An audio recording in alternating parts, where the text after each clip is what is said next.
ইরানে ইসরায়েলি হামলার পর যুদ্ধকে বৈধতা দিতে একের পর এক ছক কষছে তেল আবিব। শুরুতে বলা হয়েছিল ইরানের পরমাণু কর্মসূচির বিরুদ্ধে ইসরায়েলের আত্মরক্ষামূলক ব্যবস্থা হিসেবে এই হামলা চালানো হয়েছে।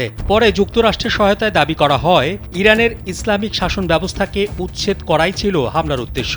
সর্বশেষ ইসরায়েলের উচ্চ পর্যায়ের এক কর্মকর্তা সরাসরি হুমকি দিয়েছেন তেহরানের সর্বোচ্চ ধর্মীয় নেতাকে হত্যা করা হবে।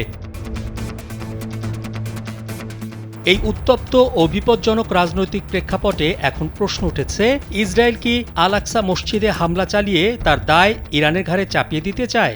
ইরান যখন ইসরায়েলের বিরুদ্ধে পাল্টা হামলায় ব্যালিস্টিক ক্ষেপণাস্ত্র ছুটছে, তখন জেরুজালেমের দখলকৃত পূর্ব অংশে থাকা ফিলিস্তিনিরা আতঙ্কিত দৃষ্টিতে আকাশের দিকে তাকিয়েছিলেন।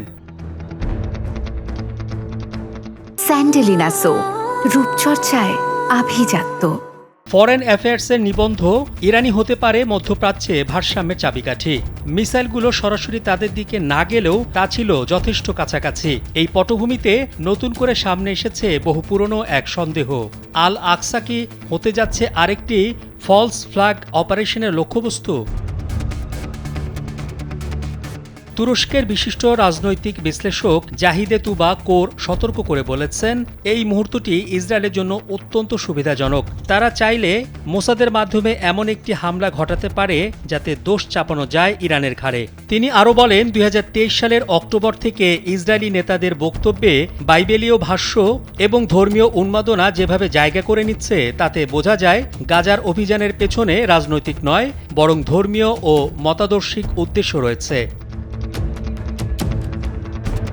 উল্লেখ্য, আল আকসা মসজিদ, যা মুসলিম বিশ্বের তৃতীয় পবিত্রতম স্থান, তেল আবিব থেকে মাত্র ৭০ কিলোমিটার দূরে অবস্থিত।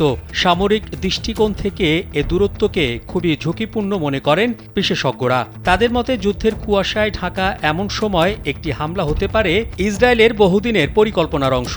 একদিকে ইরানকে আন্তর্জাতিকভাবে হেয় করা, অন্যদিকে মুসলিম বিশ্বের দৃষ্টি ঘুরিয়ে দিয়ে পবিত্র স্থানটির ধ্বংসযজ্ঞ চালানো। সাম্প্রতিক একটি ভাইরাল ভিডিওতে দেখা যায়, কট্টর ইহুদি ধর্মীয় নেতা বলেন, আমি হলে আল আকসায় বোমা ফেলতাম আর দোষ দিতাম ইরানের ওপর। ইতিহাসবিদ জাকারিয়া কুরসুন বলেন, এটা হবে এক ঢিলে দুই পাখি মারার মতো। একদিকে মুসলিম বিশ্বে সুন্নি শিয়া বিভাজনকে বাড়ানো হবে, অন্যদিকে আল আকসা ধ্বংসের জন্য মানসিকভাবে মুসলমানদের প্রস্তুত করা হবে। বর্তমান যুদ্ধময় মধ্যপ্রাচ্যে প্রতিটি আঘাত এবং প্রতিক্রিয়া একটি গভীর রাজনৈতিক উদ্দেশ্য বহন করছে। আল আকসা মসজিদকে কেন্দ্র করে ইসরায়েল যদি সত্যিই কোনো কৌশলগত ফলস ফ্ল্যাগ হামলার পথে হাঁটে, তবে তা শুধু মধ্যপ্রাচ্য নয়, গোটা মুসলিম বিশ্বে তীব্র প্রতিক্রিয়া জন্ম দিতে পারে। এখন প্রশ্ন হলো, বিশ্ব কি সেই ঝড়ের জন্য প্রস্তুত?